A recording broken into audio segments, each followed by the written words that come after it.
Dirty Politics, Hard Times. Book 2. The Millowner's Daughter. Chapter 12. Once again Michael O'Donnell rose early, but this time Irene Rose breakfasted with him, as did David and Janet Morrison, Albert Ashton, James Leach, Bernard McCartney and James Mooney. Irene Rose had toyed with the idea of accompanying him to the final session of the delegate conference, but he pointed out it wouldn't be of much interest. The only remaining business was to elect the executive.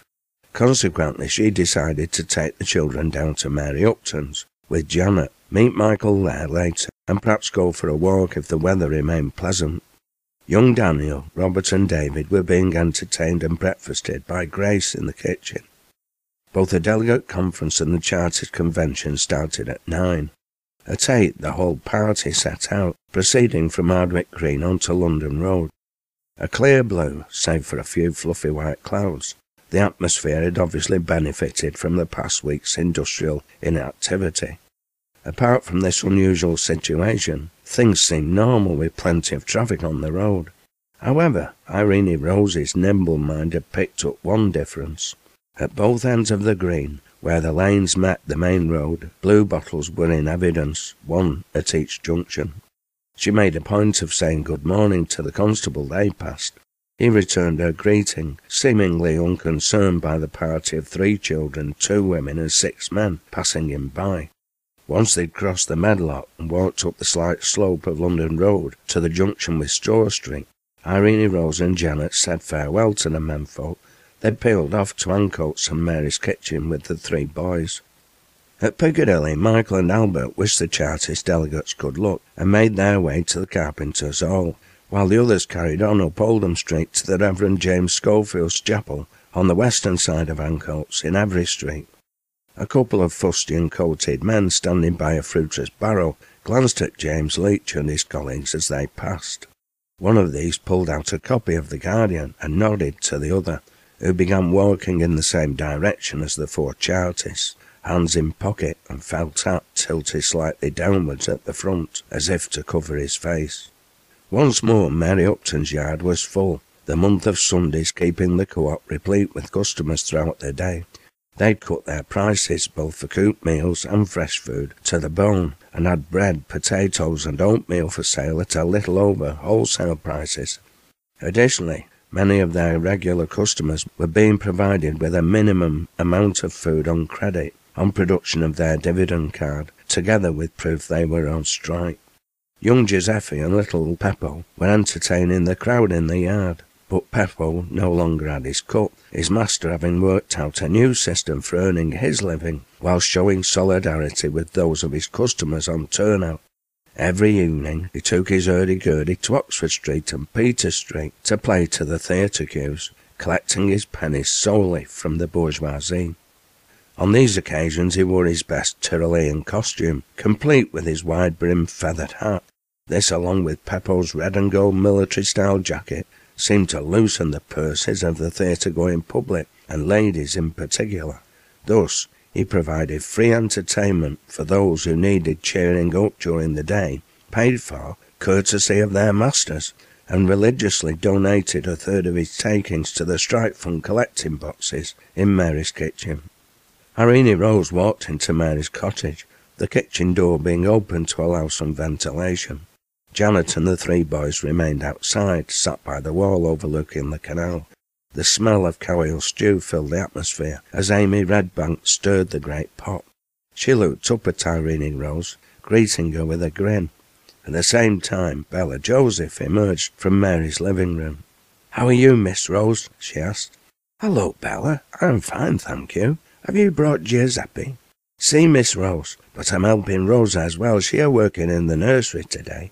"I understand," Irene Rose said with a laugh. "Mary told me they were going to take on an extra worker." "It better you look after bambinos than keep having them." Irene Rose turned towards the door, smiling despite herself at the Italian lad's interruption. "Giuseppe, dunna let a Rosa hear you say that," Bella admonished the errant musical entertainer. "What do you want in here anyway?" Giuseppe, who had slid onto one of the chairs at the kitchen table, suddenly looked shy. "I just thought I might to get a cup of tea." You mean you want to catch a look at Amy? Bella grinned. Our Josephi's in love, she said to nobody in particular, much to Giuseppe's embarrassment and Amy's amusement. Is it true, Giuseppe? Do you have romantic feelings for Amy? Irene Rose asked, coaxingly, her interest aroused and her mood mischievous. Miss Rose, leave the lad alone. You're embarrassing him. Amy Redbank appeared in the doorway. To the millowner's daughter's ears, it sounded as though the young woman wasn't just concerned about the boy's feelings. She'd now turned 18, and Giuseppe, a rather handsome young lad, was about the same age. Perhaps there really was a hint of romance in the air. Here they are, Giuseppe. Take no notice of 'em.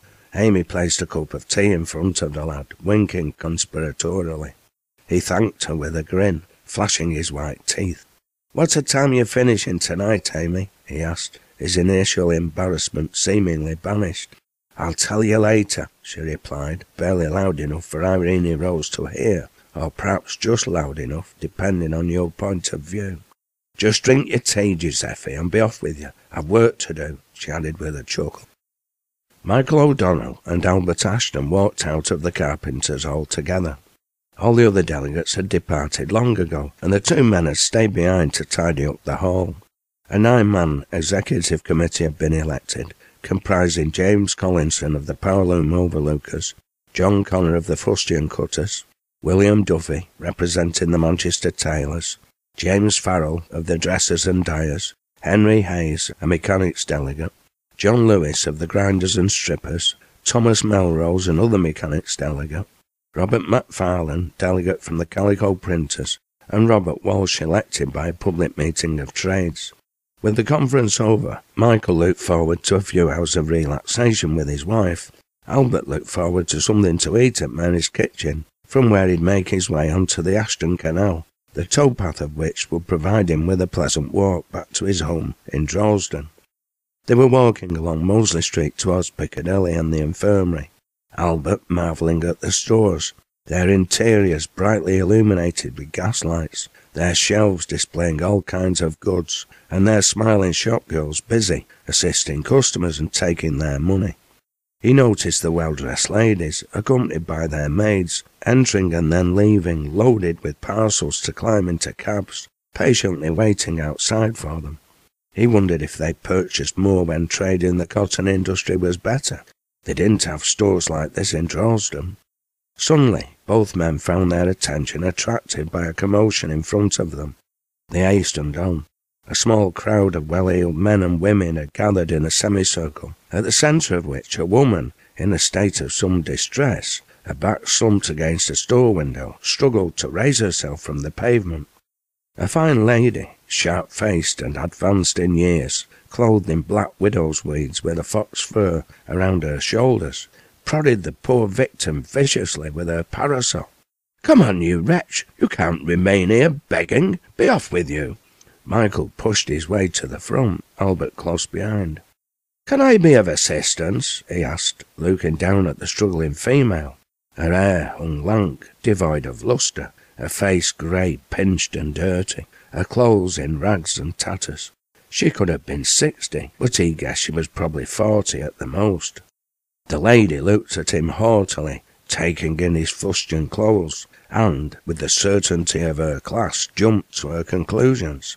"Here's the husband," she announced. "Take her away immediately. We pay our poor rates so as not to be pestered by beggars. You should be ashamed of yourself making her come out to prey on charitable people, offending good Christian gentlefolk to bring you money for spirits." Before Michael could reply, Albert called to him. "Lassie's fair clem, Michael. She's in sore distress."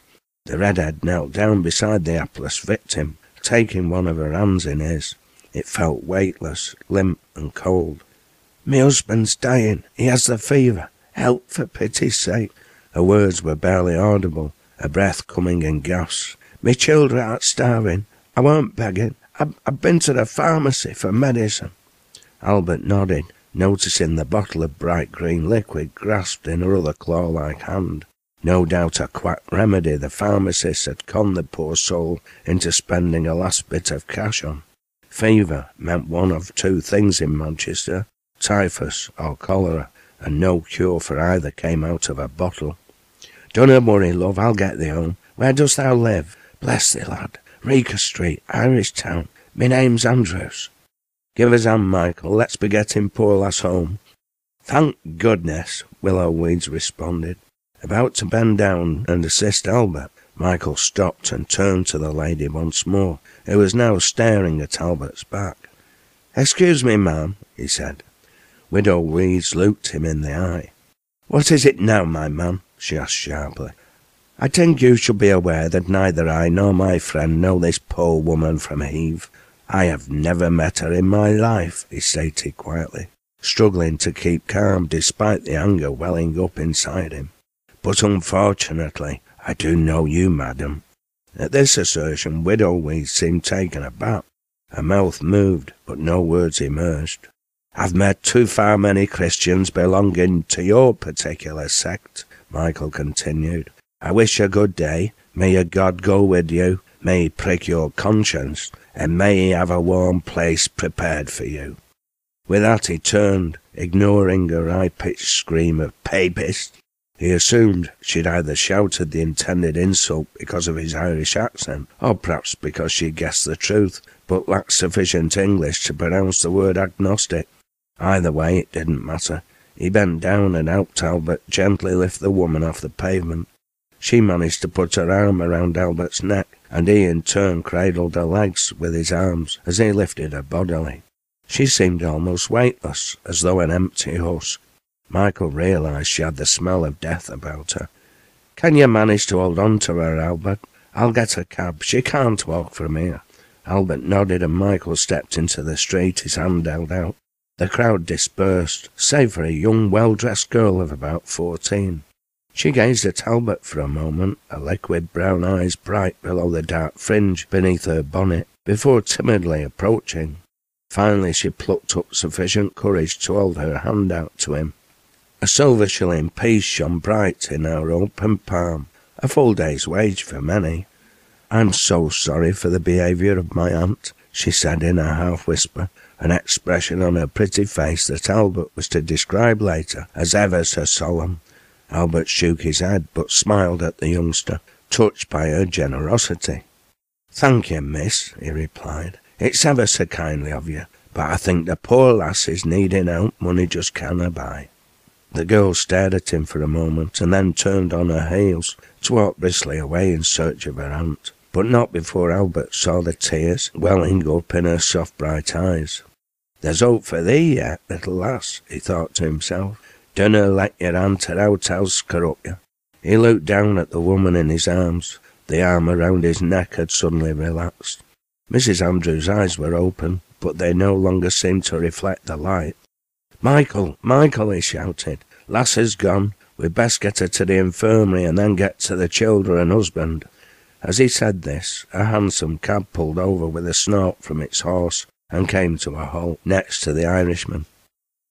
"Miss Rose, I think she'd best come outside." "Whatever is it, Mary?" "Michael's here with 3 children, Albert. He looks in shock. He's white as a clean thingamajig."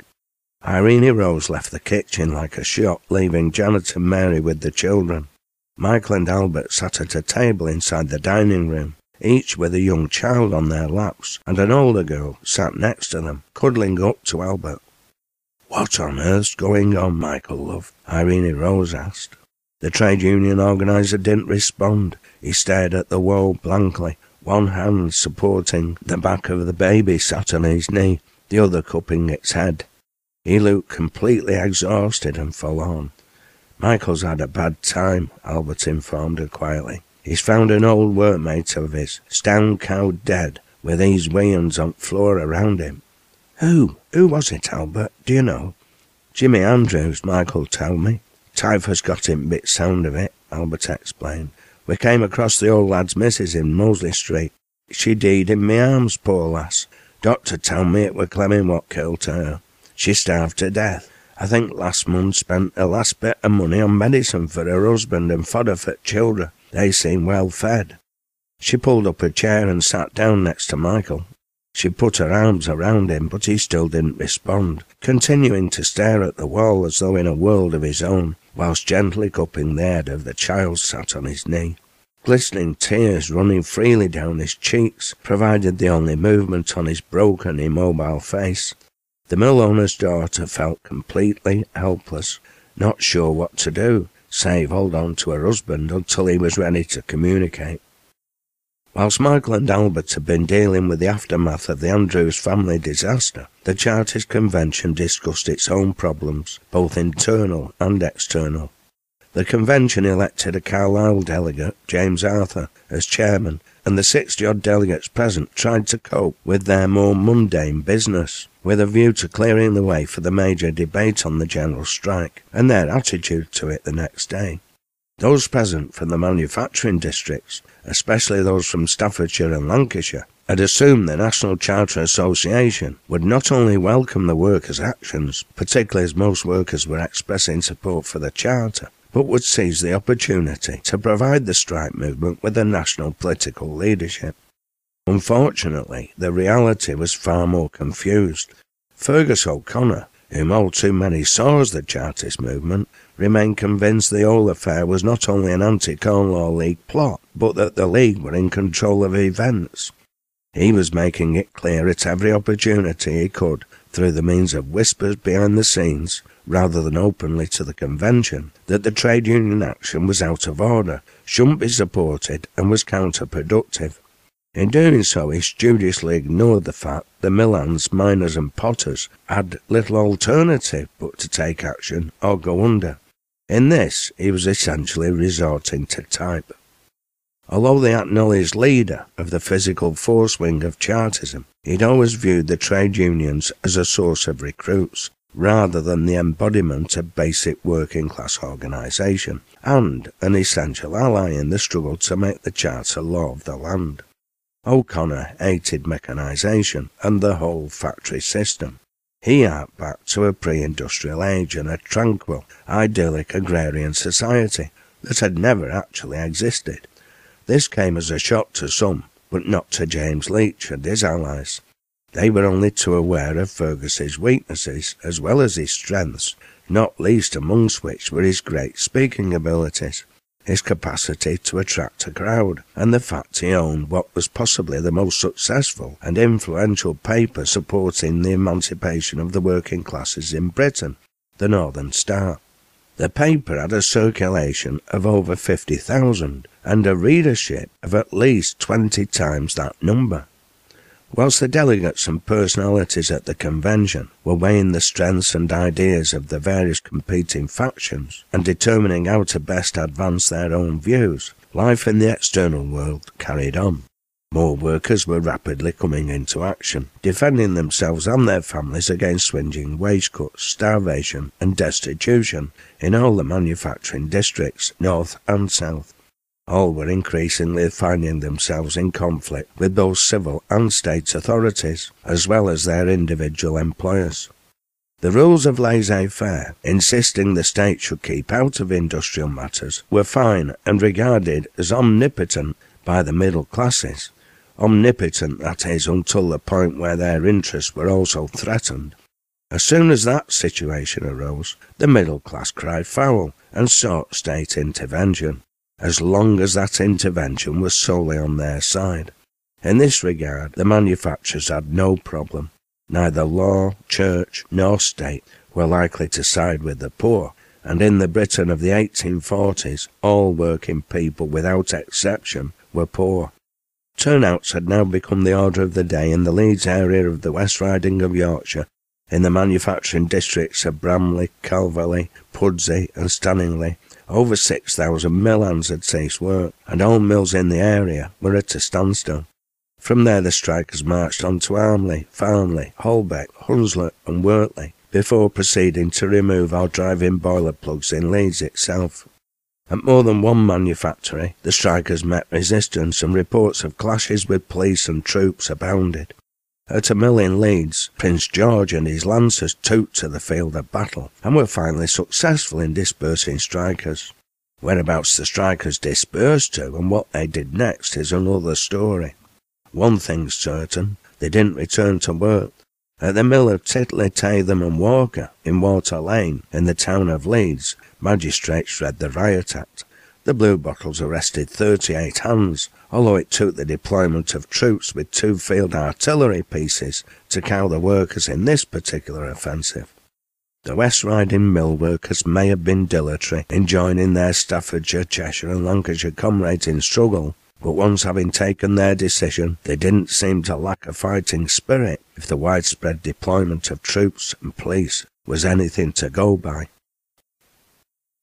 Chapter 13. Irene Rose glanced across the breakfast table at her husband. He looked washed out, his face a grey shade of pale, his normal cheerful disposition seemingly vanquished. Michael had hardly strung 2 words together since he'd appeared at Mary's kitchen with Albert and the 3 Andrews children the day before, and then only when prodded. The trade union organiser was simply worn out, having spent the night wrestling with demons. Widow Weed's callous behaviour to a woman so obviously in desperate need of comfort and aid had haunted him throughout the night. Her shrill cry, "Take her away immediately. We pay our poor rates so as not to be pestered by beggars. You should be ashamed of yourself making her come out to prey on charitable people, offending good Christian gentlefolk to bring you money for spirits," continued to torment him. Michael's family, back home in Ireland, were Presbyterians, although the people of the community they lived in were mainly Catholics. As a result, most of Michael's childhood friends were also of the latter persuasion. Michael had never been particularly religious. He found the basic tenets of the teachings of Jesus, the son of a carpenter, a working man, attractive and essentially a force for good, but he remained basically indifferent to organised religion. He certainly agreed that one should treat others as one would like to be treated oneself. He lamented the fact that Christians in positions of power didn't practice this basic edict. He believed the churches were a source of division in a world already replete with conflict. Widow Weeds obviously regarded herself as a Christian, and no doubt, unlike Michael, she was a regular churchgoer. On the face of it, from what he knew of the teachings of the Bible and those of his parents, Christians should automatically side with the poor. Surely there could be no teachings in the Holy Book to justify an economic system that on the one hand amassed great fortunes for the few and drove the majority who laboured to produce that wealth into abject poverty, degradation, and a situation where death by starvation was all too often taken for granted. Michael believed if Christians and their organised churches had placed themselves at the head of the workers' movement and followed their carpenters' ethos, the Charter would have been won long ago, a democratic system of government established, and the conditions afflicting the people ameliorated, if not vanquished. Instead, the churches demonised those who took a progressive stand, denounced them as infidels, and prosecuted them for blasphemous sedition. Christians were a real and potent force in the land, the Church of England an economic and political power, as well as a spiritual one. Its estimated annual income in 1842 amounted to some £9 million sterling. Its bishops were paid sums of money many a European prince envied, and they wielded real political power through their seats in the House of Lords. Such was their influence, they could make and break governments. Amongst the dissenters and nonconformists, the Wesleyans enjoyed large-scale representation in the Commons. They were particularly strong within the Tory party, despite the fact that at the early stages of the Industrial Revolution they'd been the Church of the Labouring Man, a position they'd long abandoned, resorting to pie-in-the-sky-when-you-die sermons. By the 1840s, their governing bodies were composed of Tories to a man. Michael couldn't escape the reality of harsh historical experience. Organised religion had turned its back on the labouring poor, placing the narrow, selfish material interests and privileges of its own hierarchies above the teachings of the carpenter's son they paid lip service to. He knew there were individual clergymen of all denominations who defied the religious authorities, stood by their beliefs and sought to put them into practice. The Reverend James Schofield, whose chapel hosted the National Chartist Convention, was one, as was the Reverend J.R. Stevens. The latter had addressed the great meeting on Kersal Moor back in 1838, and seconded the resolution in favour of universal male suffrage. There were many more within and around the Chartist movement, a number in leading positions, but they'd all been denounced by the various churches they belonged to, Anglican and Dissenter alike. Many set up Chartist churches in response. Stevens, like Osler, a Tory by political instinct and a Christian by religious persuasion, had thrown himself into the struggles for the Factory Acts and the 10-Hour Bill, against the use of child labour, the new Poor Law and the workhouses, for publicly funded education, church reform and the separation of church and state.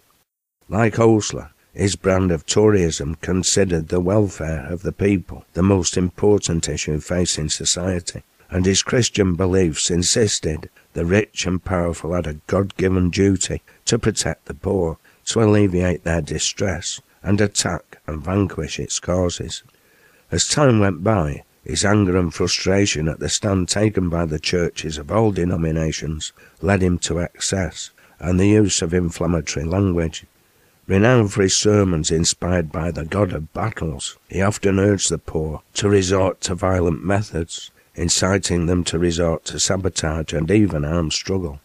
Following the first great meeting for the Charter in September 1838, his arrest soon followed.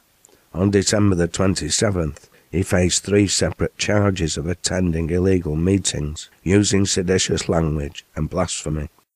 Sentenced in August the next year to 18 months in prison, he said unashamedly, committing the sin of pride, "Thus I had the honour of being the first man on whom the government sought to wreak the vengeance of the law for participation in the Chartist movement."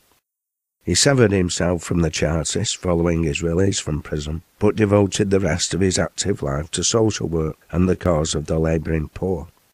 Whilst Michael knew instinctively working people would make little progress without using forceful means, such as civil disobedience and strike action, he had always rejected violent methods, viewing them as counterproductive. Now he was seriously taking stock and having second thoughts. When he and Albert had entered the cellar, housing the Andrews family, the sight that met his eyes and the stench that afflicted his senses had been truly shocking. Jimmy Andrews, a man who provided him with shelter when he'd first come to Manchester as a young man, lay on a truckle bed, a corpse, his skin blackened and putrid, his lips swollen, clothed in rags still wet through with the typhus fever that had taken his life. 3 children, 2 yet babes in arms, played on the damp, filthy floor, seemingly unaware of their father's demise, and still not knowing they'd never see their mother again. Every wall of the cellar dwelling was riddled with damp and black with mildew. Vile-smelling, germ-laden moisture seeped through the walls from the excrement-loaded drains outside. Michael had known Jimmy Andrews as a proud, hard-working, and, ironically, as a church-going man.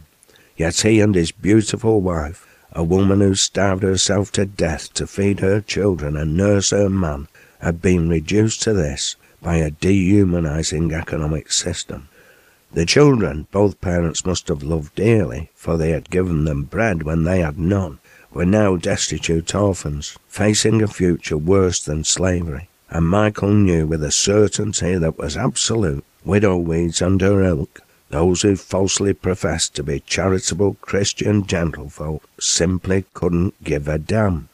He knew they represented middle-class opinion, and that of established religion. Anger and disgust filled his mind. A thirst for revenge remorselessly ate away at his long-held commitment to peaceful methods as a means of redress. What was it the Reverend Stevens had once said? "You have no need to fear the power of government, the soldiers, bayonets and cannon that are at the disposal of your oppressors. You have a weapon that is far mightier than all these, a weapon against which bayonets and cannon are powerless, and a child of 10 years can wield it. You have only to take a couple of matches and a bundle of straw dipped in pitch, and I will see what the government and its hundreds of thousands of soldiers will do against this one weapon, if it is used boldly." It would be so easy. Michael had access to virtually every mill in town. He was known to every man and woman on the committees for public health and safety, and trusted by each. Every mill was packed full of highly combustible materials: raw cotton, cotton dust, lint, yarn, or finished cloth, with oil-soaked cotton waste coating the machines and floors. His imagination ran riot. He could see the night sky throughout and all around the town, bright red with purging fire, the flames leaping ever higher, destroying the means by and through which the masters accumulated their wealth and exercised their demonic, dehumanizing dictatorship. He could feel the purifying heat of the fiery furnace in his head, knowing once the flames died down, the oppressors would have nothing save ashes, broken bricks, and twisted metal. Then they'd realise what it was to be reduced to the same position as their hounds, the only capital at their disposal, their own labour power.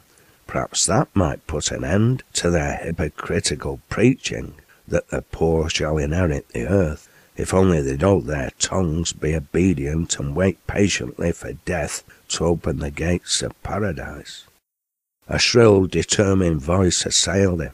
"Michael, you have to snap out of this. We've children to look after." Irene Rose's frustrated, angry exclamation interrupted his thoughts. He looked at her, brought back to reality, shaking his head at his own vengeful ideas, the words of the atheist Shelley in his head admonishing him. "And at length when ye complain, with a murmur weak and vain, 'tis to see the tyrant's crew ride over your wives and you. Blood is on the grass like dew. Then it is to feel revenge, fiercely thirsting to exchange blood for blood and wrong for wrong. Do not thus when ye are strong." In the West Riding, events were moving at great speed.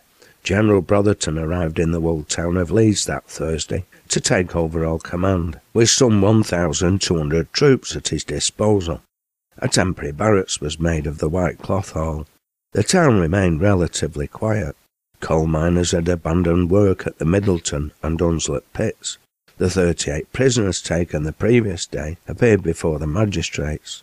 27 were imprisoned whilst awaiting trial in York, fixed for the 3rd of September.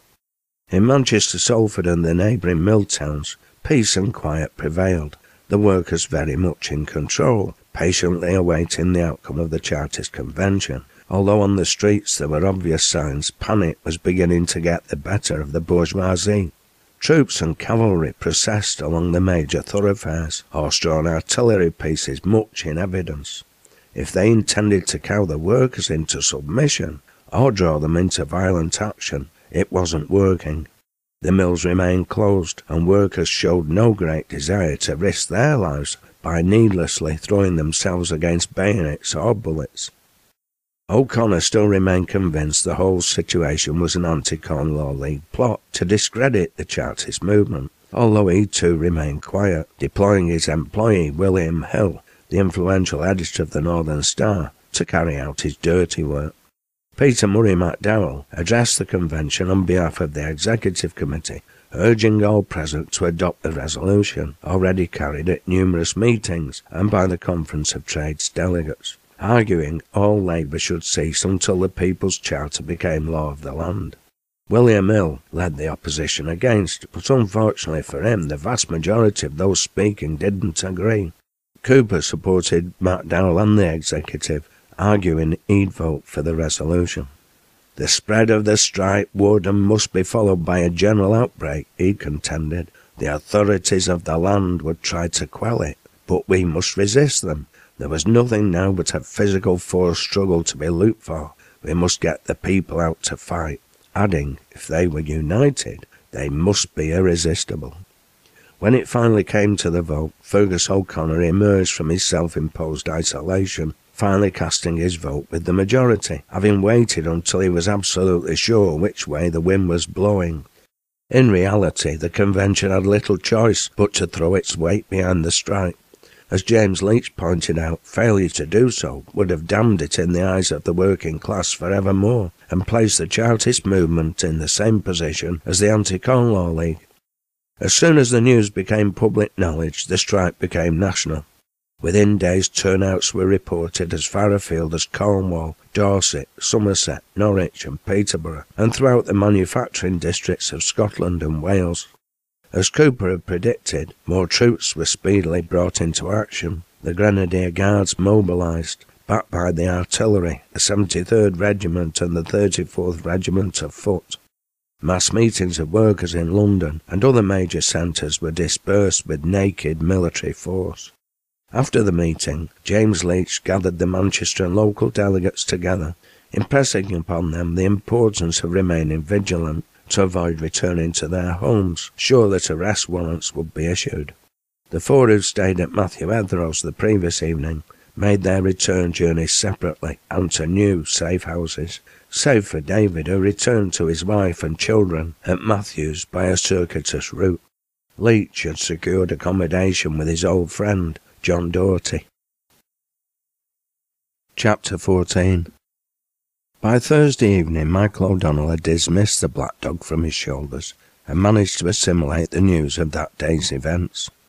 Later in bed, he talked about the future of the Andrews children. Irene Rose hadn't been surprised one little bit by his thoughts on the subject. He'd confided he was sure they had no relatives in the immediate area and proposed they bring them up as their own. Their mother had migrated from County Clare, and Jimmy Andrews originally hailed from Greenock, near Glasgow. They agreed he'd visit the cellar in Rieger Street the next day and see if he could find baptismal records or anything else to indicate their age or the existence of a possible extended family. The older girl, Constance, had told them the youngest, Faith, was only 6 months old, whilst her brother Benjamin was about 18 months. Constance informed them she'd celebrated her 3rd birthday in the previous May, but she couldn't remember the date, save it was a Saturday. It was now Friday morning, the 19th of August. Matthew Ethrow, David and Janet Morrison, their 2 children, Robert and David, young Daniel Ackroyd and his father, sat around the breakfast table, the adults discussing their plans for the day.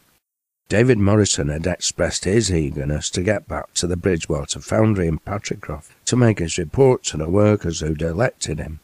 Matthew advised him it was far too dangerous, and he shouldn't risk it. In any event, arrangements had been made through Alexander Hutchinson to inform the workers of the decisions of both the Trades Conference and the Chartist Convention, although news of both had already made the headlines of the Manchester press. Janet agreed, but pointed out she needed to go home to pick up fresh clothes for her children and money she'd put by. Her husband became apprehensive at this suggestion, fearing his wife might be arrested. Irene Rose volunteered to accompany Janet and said they could travel in the pony and trap. James could look out for anybody likely to be ready to pounce and provide adequate warning. In any case, she argued, as Janet didn't work and wasn't overtly active in the strike, there seemed no reason why she should be a target for arrest. Michael volunteered to accompany them as far as Irishtown, saying he'd visit Rieger Street and meet them back at Mary's kitchen. This agreed, Matthew went to obtain a set of clothes for David. He and the Scot were pretty much the same build. Once dressed as a respectable member of the bourgeoisie, he thought David could safely accompany him outdoors. They would take the children for a medical check at Dr. Philip Case Clinic in Ardwick and then walk to Mary's kitchen. Janet and Rose had hardly been in the small cottage in Patricroft 5 minutes before the police broke in. "With what authority are you here?" Irene Rose demanded to know. The officer in charge seemed taken aback by his questioner. The one thing he hadn't expected was to have his authority challenged by a lady of quality. "I have a warrant for the arrest of David Morrison on charges of sedition and causing a strike." "Causing a strike?" Irene Rose retorted, her voice sharp as a knife honed on a grindstone of scorn. "What kind of charge is that? This is a free country, isn't it? Surely working men have the right to withdraw their labour, or are they really slaves?" Caught off balance, the officer remained speechless for a moment. If he'd been up to date with the law, he would have known Irene Rose was talking rubbish, By refusing to work, working people were automatically in breach of the Master and Servant Act, whilst their masters were legally entitled to change their wages and conditions of employment, to lock them out or discharge them at will. The millowner's daughter wasn't to be put off by such legal niceties. In any case, she continued, if causing a strike is a legal offence, shouldn't you be rounding up the millowners and manufacturers? They are surely the ones who caused the strike by cutting the workers' wages by a full quarter, in effect expecting them to work 1.5 days for no wages at all. Are you working on a voluntary basis? Can I make a citizen's arrest? The officer had heard enough. Right, men, get on with it, he barked, embarrassed by the uppity young woman, a situation not helped by the sniggers of some of the specials in his charge. Search the place from top to bottom and do it now, he ordered. Leave no cupboard and no stone unturned. Irene rose and Janet sat down, waiting patiently for the search to finish. Eventually the constables and specials returned downstairs, shaking their heads in exasperation. As the officer in charge was about to make his exit, Janet called him back. You've not searched one wee place, she informed him. The officer turned, a frown creasing his frustrated brow. Where? He asked. The teapot, man, she answered with a grin. You never looked in the teapot. She lifted the lid as he left.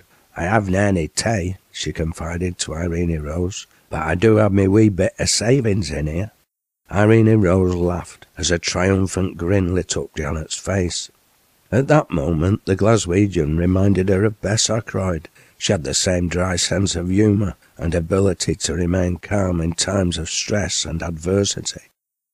Unfortunately, over the next few days, Irene Rose and Janet Morrison didn't have much to laugh about.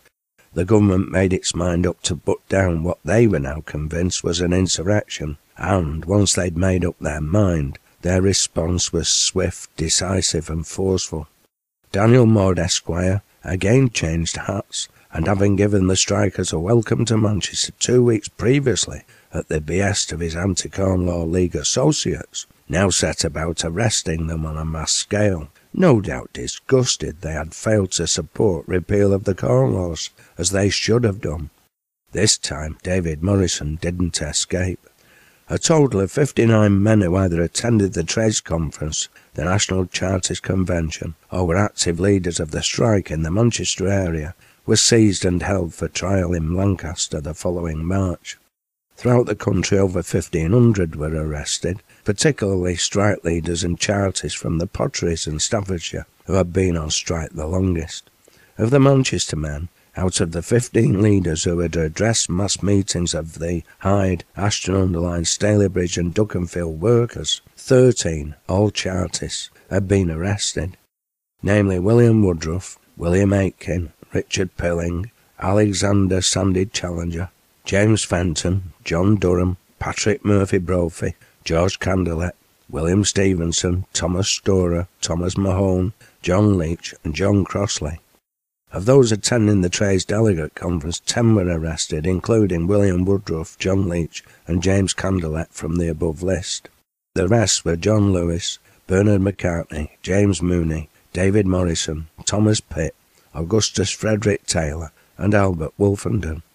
Of the remaining 39 arrested, all had attended the National Chartist Convention, and they included James Leach, John Campbell, Peter Murray MacDowell, J.R.H. Bairstow, James Arthur, the Reverend James Schofield, Thomas Cooper, and despite their known opposition to the strike, Fergus O'Connor and William Hill, the main charge levelled against them being treason, which carried the death penalty, O'Connor being the big fish as far as the authorities were concerned. Irene Rose was particularly worried about Richard Pilling. He didn't enjoy the best of health, and she knew the death of his son immediately before the strike had affected him badly. She resolved to make arrangements to visit him in Lancaster Castle, if that were humanly possible, and to take Janet with her to visit David. On the Sunday, 21st of August, Sir James Graham, the Home Secretary, dispatched a letter to Sir Henry Brougham, stating, I have not had a spare moment since the close of the session. My time has been occupied with odious business arising from the mad insurrection of the working classes. I am convinced that only force alone can subdue this rebellious spirit. Within days, troops fired on demonstrations at Halifax, Skipton and Newcastle-under-Lyme. The 27 strikers arrested in Leeds, plus another 14 miners arrested nearby, were sentenced at York on the 3rd of September to serve between 2 and 18 months imprisonment. With the bulk of the strike leadership in most localities now under arrest, the National Charter Association effectively beheaded for the time being, and troops on the streets with fixed bayonets and field guns, the writing was on the wall for the strike. The situation in Manchester remained a little different from the rest of the country. Here, to give them their due, large sections of the special constables, mainly recruited from amongst local shopkeepers, refused to act against the workers, and even a troop of Chelsea pensioners defied orders, showing solidarity with both the strikers and those demonstrating in their support. Surprisingly, save for one arrest, the executive elected by the Trades Delegate Conference remained at large, as did Michael. They were able to continue providing day-to-day leadership and to ensure an orderly end to the dispute. Most workers in Manchester and its environs held out well into September, the mainly devil-may-care Irish and loom weavers being the last to return to work at the end of the month, and some not until the first week of October. Furthermore, the majority of workers returned to work only after their employers had withdrawn the wage cuts, and in some cases they negotiated wage increases, albeit not quite achieving the levels they were seeking. Whilst the demand for the Charter to be made the law of the land had clearly been lost, the objective of the manufacturers to impose wage cuts and present the strikes as supporting the Anti-Corn Law League had just as clearly been defeated. Thus, whilst neither side could claim a great victory over the other, the manufacturers' gamble had proved to be a complete failure, although they sold off a lot of their surplus wares whilst the mills were closed. The coal owners, on the other hand, had sustained a substantial loss of profits, and, in some collieries, seams had collapsed and would never be reopened. The workers had not only demonstrated their mettle, but their basic organisations, the unions, had withstood a major test and remained intact. The dispute wasn't one of the workers' choosing, nor of their timing. A downturn in trade and its consequent unemployment isn't the best time to hold any strike if it's to be effective, but as Irene Rose pointed out much later to young Daniel, they had demonstrated their ability to not only resist and defend themselves, but to seize control of events from the manufacturers and change the very nature of the struggle. In doing so, they had challenged the power of the state and not been found wanting. The Manchester workers had also demonstrated the importance of maintaining essential supplies and preventing damage to their places of work. With the strike at its peak on the 20th of August, the Manchester Times, referring to the removal of the boiler plug, stated, "The object has not been to destroy, but simply to stop, and the simplest and least destructive manner has been chosen. While at a distance Manchester is thought to be in a state of siege, the whole town may be traversed without a single act of violence being witnessed." Irene Rose remained certain that over the next decade, the workers would continue to slowly and patiently develop and build their trade unions, increasingly conscious of the fact they needed nationwide organisation.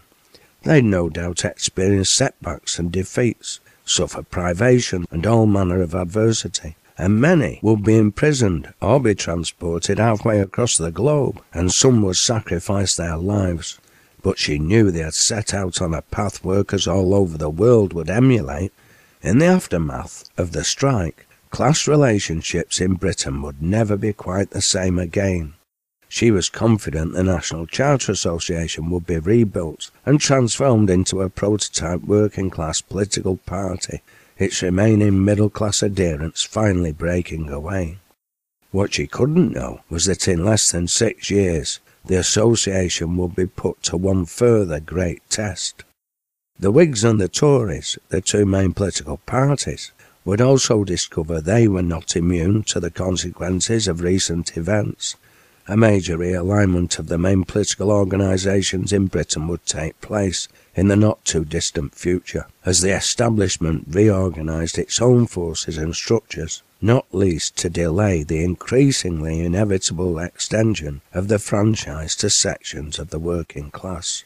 Within 2 decades, this transformation would forge 2 modern political parties, the Liberal Party and the Conservative Party, replacing the loosely knit, ever-shifting coalitions of individual members of Parliament. The struggle for democracy remained an ongoing project for working people. Chapter 15. We live in a beautiful county. Their spectacular countryside left in Lancashire despite the demands of industry. Matthew nodded and smiled wryly at his daughter's remark. It was now December and Irene Rose was enjoying her 4th month of pregnancy. Matthew had worked for weeks pulling strings, using all the influence he could muster to arrange a visit to the prison at Lancaster Castle. The train returning from Lancaster had just passed Horwich. The towering mass of Winter Hill dominated the skyline to their left, a sprinkling of snow on its upper slopes. The Lancashire plains stretched into the distance to their right. Soon they'd be entering Bolton. They, young Daniel, Irene Rose and her new family, Faith, Benjamin and Constance, along with Janet Morrison, Robert and young David, Michael O'Donnell and Daniel Ackroyd, together with the Millowner, had spent the night in Lancaster, having visited Richard Pilling and David Morrison in the castle the day before. All members of the party were somewhat subdued, knowing the government seemed determined to make the Lancaster trial of the Manchester Trade Union and Chartist leaders fixed for the following spring, a major show trial. A lot was at stake. Evidently having the chance to put Fergus O'Connor out of action seemed an opportunity too good to miss for the upholders of justice and liberty, as the publication of correspondence between the Home Secretary and Prime Minister would eventually show. On the 30th of September, Sir James Graham addressed Sir Robert Peel by letter informing him, "I propose to charge O'Connor as a general conspirator with the others, and not to proceed against him for libel merely, or for acting as a delegate, or taking part in the meetings of delegates. I propose to try him in the same indictment with the worst of the defendants who headed mobs, made seditious speeches, and stopped mills and factories. I shall blend in one association the head and the hands, the bludgeon and the pen, and let the jury and the public see in one case the whole crime, its commencement and its consequences." This determination on the part of the government to make an example of the leaders, and in particular to set O'Connor up as the main culprit when he actually opposed the strike, a position he'd made all too clear in the Northern Star, was matched by an equal commitment to clamp down on those sections of the press critical of the government and the economic and political system, not least the burgeoning working-class press.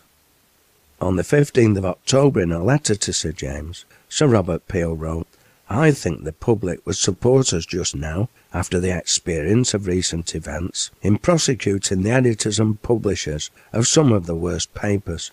I would select articles that encourage the renewal of the attempt to carry the Charter or any other public measure by physical force." By physical force, Sir Robert, of course, meant public meetings, no matter how peaceful, mass demonstrations and strikes. To defend the individual liberty of Her Majesty's subjects, it was evidently necessary to deny the rights of free speech and of assembly, let alone the basic freedom of the masses to withdraw their labour, the one and only freedom that distinguished them from a serf or a slave. Many of the defendants at the forthcoming Lancaster trial faced the death penalty. Despite this, Irene Rose had found Richard Pilling in far better spirits than she'd expected. He'd told her he'd managed to strike up a decent relationship with one of the warders.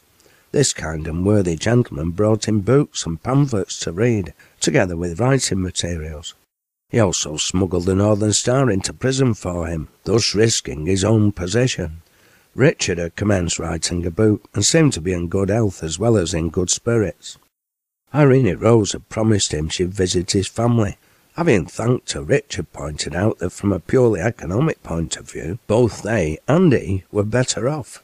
His remaining working son now had one less mouth to feed and one less body taking space up in the family home, whilst he had food guaranteed and no rent to worry about, luxuries he'd never enjoyed whilst working.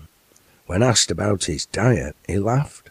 "Better than your average Ashton Weaver, I reckon, Rose. I break me fast with a full quart of porridge made with water, what was called Waterloo porridge. I've 1.5 pounds of tatties for me dinner, and another quart of porridge for me supper. I get a bit of walking outside in the yard most days. I'm getting 1 pound of bread a day. All I need to make it perfect is a gradely sliver of fat bacon now and again, and I'll be happy as a pig in muck." Janet had similarly been relieved to find David in equally good spirits. He told her the warders were treating the Manchester contingent with respect, and generally regarded them as political prisoners, which is of course what they were, as opposed to common criminals.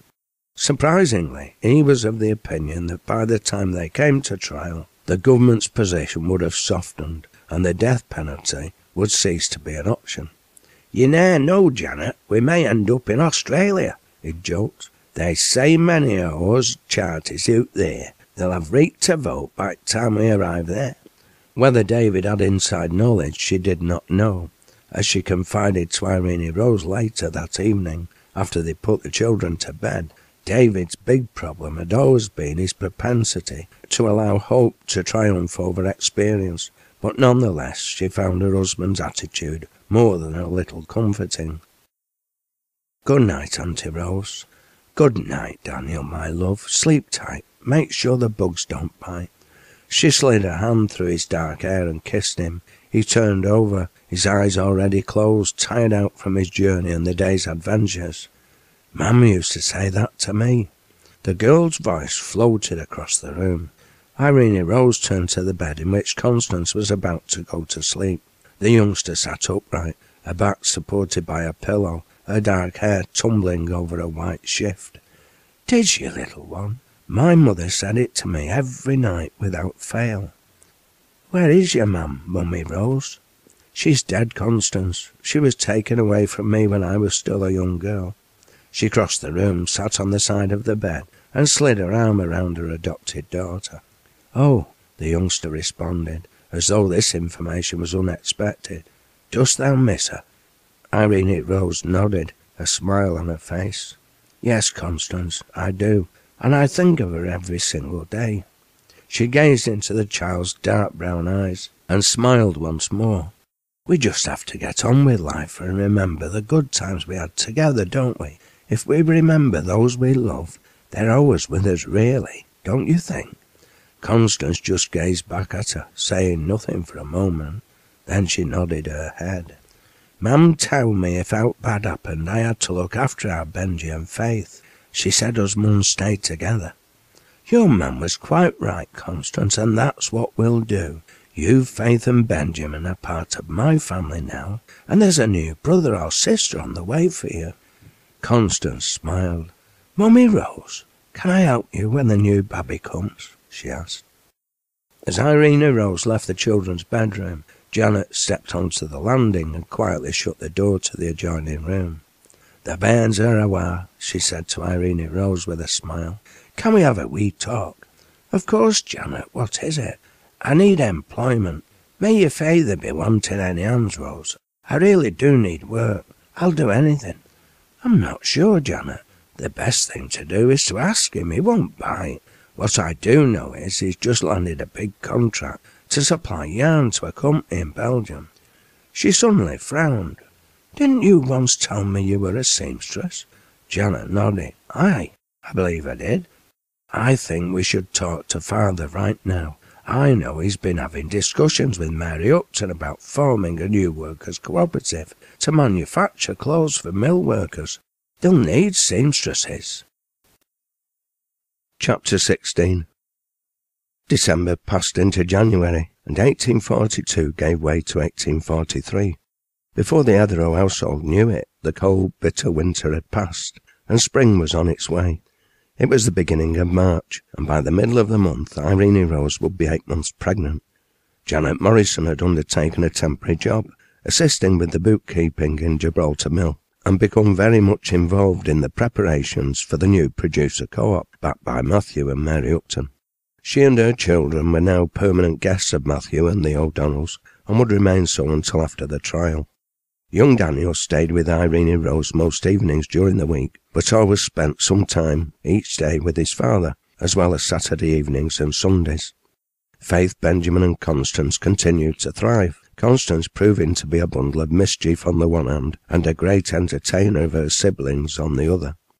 The adults had planned a low-key celebration for Christmas in view of the circumstances, but inevitably the children decided otherwise, took control and lifted the spirits of their elders in the process. The trial at Lancaster Spring Assizes was now taking place, with Janet in attendance along with Matthew Etherow. David Morrison's optimism had proved to be well-founded. Sir Robert Peel and his Tory government had had second thoughts. Instead of a show trial, they decided to play the events of the previous year down. The establishment press had written the general strike-off as the Plug Plot riots, portraying it as an episode of spontaneous madness on the part of the working classes, in effect fabricating history to meet the short-term needs of the establishment. The men now faced lesser charges, although the Attorney General still led the prosecution.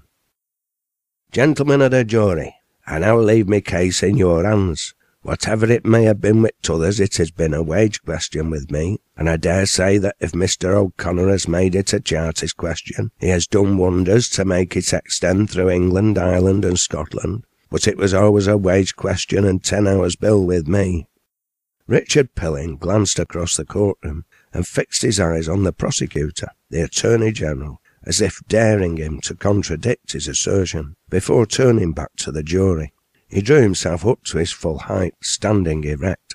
"I've advocated the keeping up of wages for a long time, and I shall do so till the end of me days. And if confined within the walls of a dungeon, knowing that as an individual I've done my duty, knowing that I've been one of the great spokes in the wheel by which that last reduction of wages were prevented, knowing that by means of that turnout thousands and tens of thousands have eaten the bread which they would not have eaten if the turnout hadn't taken place, I'm satisfied whatever may be the result," he informed them, more than a touch of defiance in his tone.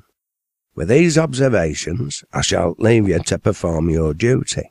I've no doubt but you wilt, by your verdict, allow me to return to my loving wife and loving childer, and to my employment. Me master has told me, coming away, that if I return again he'll never take advantage of me as long as I'm a good workman. With these considerations I'll leave me case with you, hoping and trusting you'll no rely on the garbled statements given by the witnesses about the turnout, but on the honesty and sincerity of the individual afore you." He paused, glanced at the judge, his eyes shining bright, before winding his defence up. "And now, gentlemen of the jury, you have the case afore you. The meisters conspired to kill me, and I combined to keep me sound alive." Matthew turned to Janet. "A masterly defence. Richard's quite right. At the end of the day, the strike was about wages, working hours and conditions. It was a strike against starvation. The Charter's important as a measure required to guarantee all those objectives in the long term, but it wasn't the purpose of the strike in itself." Janet nodded agreement, but the big question for her remained unanswered. What would the decision of the jury be? She took in the fine clothes of the 12 men, in whose hands the fate of the 59 accused now rested.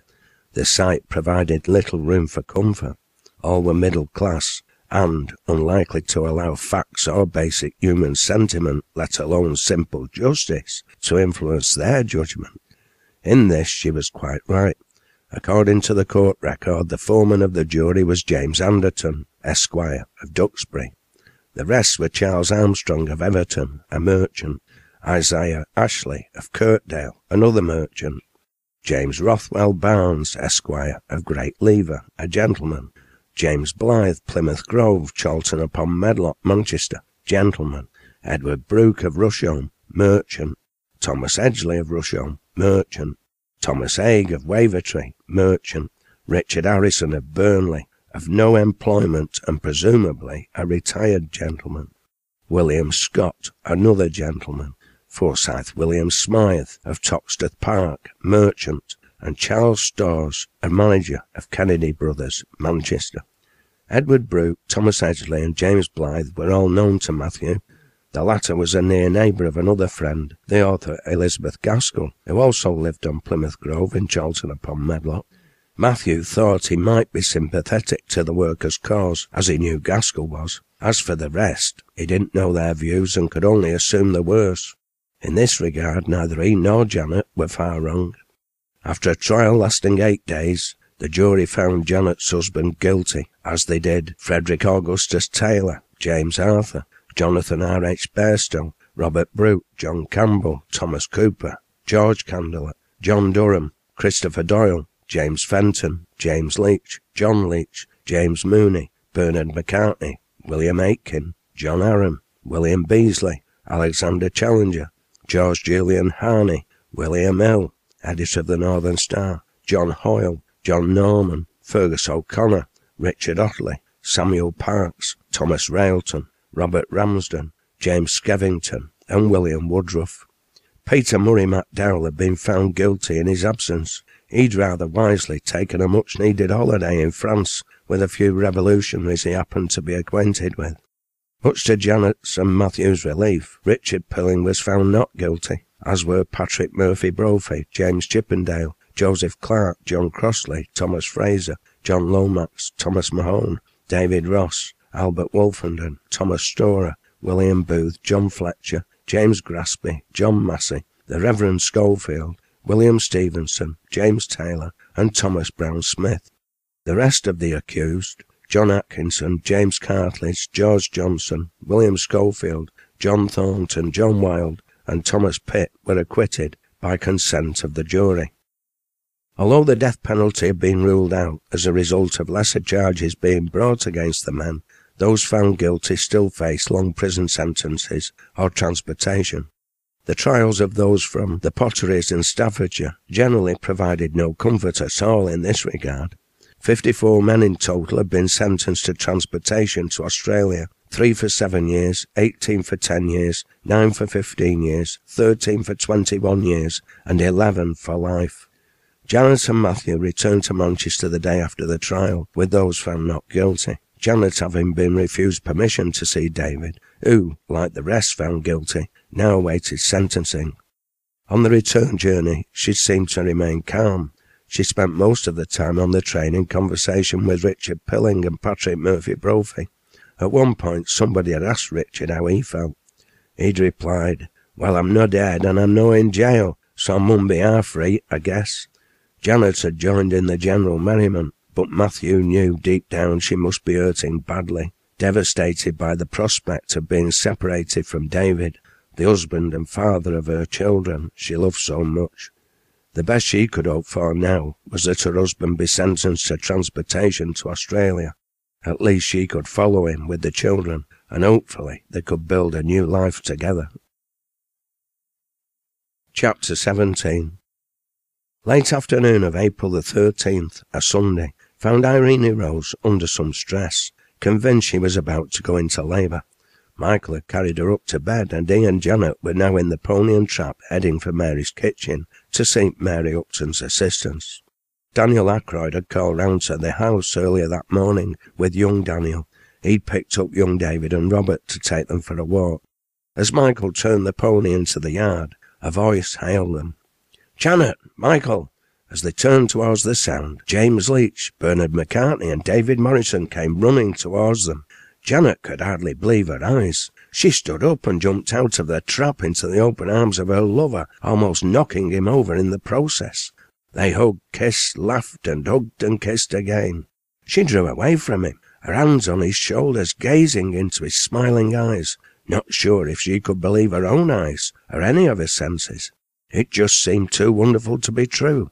Suddenly Janet looked around, spotting a constable. "Quick, Davy, inside with you, man," she exclaimed, gathering her wits. "We cannot be seen out here. There's blue bottles about." "We haven't escaped, Janet. We've been released then. We're free men." Janet was in a daze, caught off balance. This was the last thing she'd expected. "Come away inside, then," David urged her gently. Michael beamed with delight, shook hands with all three men, and told them he needed a midwife. "Bring Janet up to date and relax for a while, then come back to Irene Rose's. We'll have a celebration." With that he made his way into Mary Upton's cottage, whilst Janet and the three men made their way under the awning into the dining room. Amy Redbank looked up as they entered, recognising James Leach and the others. She looked at her companion, Giuseppe, said she had work to do and wouldn't be a minute. She made her way to the table where they sat. "Ye aren't a sight for sore eyes. Is this a flying visit, out on leave?" "I'm thinking we have time for some tea, young Amy," James Leach said with a grin, "providing thou doesn't tell on us to Daniel Moore, Esquire." "I bet you've not had any food," Amy responded. "4 bowls of stew is what you need, I'll be bound." With that, she rushed off before anyone could protest. Janet just held David's hand in hers and smiled without saying a word, seemingly oblivious to all around her. Much to her delight, hope seemed to have triumphed over experience for once. In the meantime, Mary Upton had calmly gathered her bag, given instructions to Rosa Joseph, Anna Sutcliffe, Susan Openshaw, Tom Jenkinson and Esther Radcliffe, and was on her way to the Heatherose house, accompanied by a doubly excited Michael.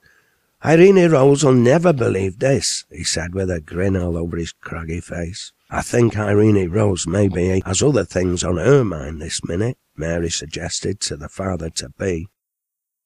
"Dunna worry, Miss Rose. Mary Upton'll be here quick as a pig after a pail of porridge." Irene Rose laughed and then winced as she felt another contraction. "I'm not worried at all, Grace. Everything's going to be fine. Have you water on the boil? Cook's seeing to it. Have we plenty of towels?" "Yes, Miss Rose. There's just one thing left then, Grace." "What's that, Miss Rose?" "Stop fussing and pacing about the room. You're enough to make the Duke of Wellington nervous. Come and sit here on the bed next to me. Let's see how your reading's coming on. There's a book of Byron's poetry on the bedside table. Read to me, please." Matthew Heatherose sat in his favourite armchair in the library. Constance sat on his knee, whilst little Faith and Benjamin played on the Indian rug in front of the fire. "Mummy Rose will be all right, won't she, Grandad?" "Of course, Constance, she'll be fine. There's no need to worry." The fluttering of his old heart contradicted his demeanour as he forced himself to remain calm in front of the children. No use letting them know how he felt. Nervousness like panic tended to be catching. "Do you think it'll be a girl or a lad?" "I've no idea, my darling. Which do you prefer?" "Another brother would be nice, but I like girls." Matthew grinned and gave her a hug. She seemed the perfect diplomat. "I guess we'll just have to wait and see, Constance, my love. Either way, neither of us will be disappointed, will we, little one?" "Here we are." Amy emerged from the kitchen with 4 bowls of scrag end and mutton stew, each with 4 dumplings floating on the top. 4 large chunks of bread rested on a plate in the centre of the tray she placed on the table. "Tuck in afore it goes cold." James Leach, David and Bernard McCartney didn't need encouragement. They had spoons in their hands and bowls in front of them in a flash, attacking the contents as though they hadn't had a decent meal in weeks. Not surprisingly, as they hadn't. Janet shook her head. "I can't eat. I had dinner afore I come here." "Dinna fret, Janet." Amy turned, looking over her shoulder. "Giuseppe, come over here. There's food to be ate," she ordered. "Giuseppe can eat for England and Italy," she confided to Janet. "How he remains so slim and elegant, I'll never know." Janet waited patiently before she asked the big question. "How come you've been let out?" "Powers that be have decided it's safer to let us go free rather than keep us in jail," Bernard McCartney informed her with a grin. In fact, that was precisely the case. Once the verdicts had been announced, they'd been met with a storm of public protest, and the government once more began to panic. The last thing it needed was to rekindle the revolutionary zeal of the labouring poor. However, assistance was at hand. A technical mistake made in framing the charges provided an excuse to free all the prisoners. Exactly what the technical mistake was remained a mystery. From Janet's point of view, it didn't really matter. All the men had been freed, and she was reunited with her beloved. Daniel Ackroyd finally turned up, and young Robert and David caught sight of their father. They escaped Daniel's clutches before he had a chance to realise what was going on, and ran over to the table shouting, "Feyther, feyther," for all they were worth, before they fell about him amidst a great deal of hugging, kissing, laughing, and 1 or 2 tears on their father's part. "Come in, but be quiet, please. Miss Rose is in labour." Cook had answered Daniel's knock and admitted Janet, the children and the menfolk into the house before shutting the door, escorting them to the library and leaving for her station in the kitchen, much too excited to go and sit with James in the servants' room. Old James was in the kitchen, however. He laughed, caught in the act. Much to her annoyance, he'd taken advantage of Cook's absence to help himself to a cold beef sandwich with pickled onion Cook had prepared for herself. She turned on him, ready to give the coachman a tongue-lashing. He just grinned and placed his index finger vertical in front of his lips. "Shush, Cook, we mun be quiet," he said, a serious look taking over his face. "Mustn't disturb Miss Rose now, must we?" At that moment a baby's cry rang out, reverberating through the great house, and within moments they heard heavy footsteps as somebody bounded down the stairs, seemingly in great haste. Matthew Heathrow stood up, Constance in his arms, and his guest turned around and stopped whatever they were doing or saying as the library door burst open and Grace shot into the room, a smile all over her young face. "It's a—" She stopped in mid-sentence and frowned for a second. It's a babby," she finally announced, much to everybody's amusement. "Grace," Michael asked quietly, "exactly what kind of babby is it?" She gazed at him blankly. "I dunno. I never stopped to look. I was so excited I just runs to tell you." Her face brightened once more. "It's an O'Donnell babby, that's what it is. For certain sure." Michael laughed and shook his head. "Thank you, Grace, that's very helpful." He rose from his seat. "Excuse me for a moment," he said to all present. "I think I'd better be going to see my wife and find out for myself, so I do." Seconds later they heard him mounting the stairs as fast as Grace had descended, and no doubt even more excited. "Miss Irene Rose said you can all go up now." Grace turned on her heel. Matthew led the party in her wake, carrying Faith and Benjamin, whilst Constance held on to the bottom of his jacket. Daniel held Daniel's hand, and Janet and David held David's and Robert's. James Leach and Bernard McCartney brought up the rear, as they all made their way up the wide staircase. Grace opened the bedroom door wide, stood to one side, and they all filed into the large room. Mary Upton stood by the window. Irene Rose sat up, her back supported by a mass of pillows, the baby in her arms, whilst Michael sat on the side of the bed, one arm around his wife's shoulder as she nestled the side of her head against him affectionately, her long fair hair shining gold against his dark Sunday jacket. The newly blessed father looked as proud as Punch. The millowner's daughter gazed around the room, smiling with pleasure at her beloved father, her friends and comrades, especially pleased to see James, David and Bernard free long before any of them could have hoped for. Living proof the most powerful and malign forces could be defeated and adversity overcome, even when everything seemed lost. "It's a girl. We have a lovely daughter," Michael eventually informed them, a delighted look on his face. "Have you determined a name?" James Leach asked. "Elizabeth, Liberty, Hope, Michelle, Rose O'Donnell," he said quietly. Irene Rose beamed a smile that lit up the room. "Liberty our aim, hope for our future, our best for sure," she exclaimed. "And when our best grows up, despots will flinch and tyrants will tremble." She broke off once more before declaring, "That's a fact, or it will be if I've anything to do with it. We've unfinished business to attend to, a democratic Britain to gain, a new way of life and a world to win." "Amen to that," Matthew Heathrow said proudly.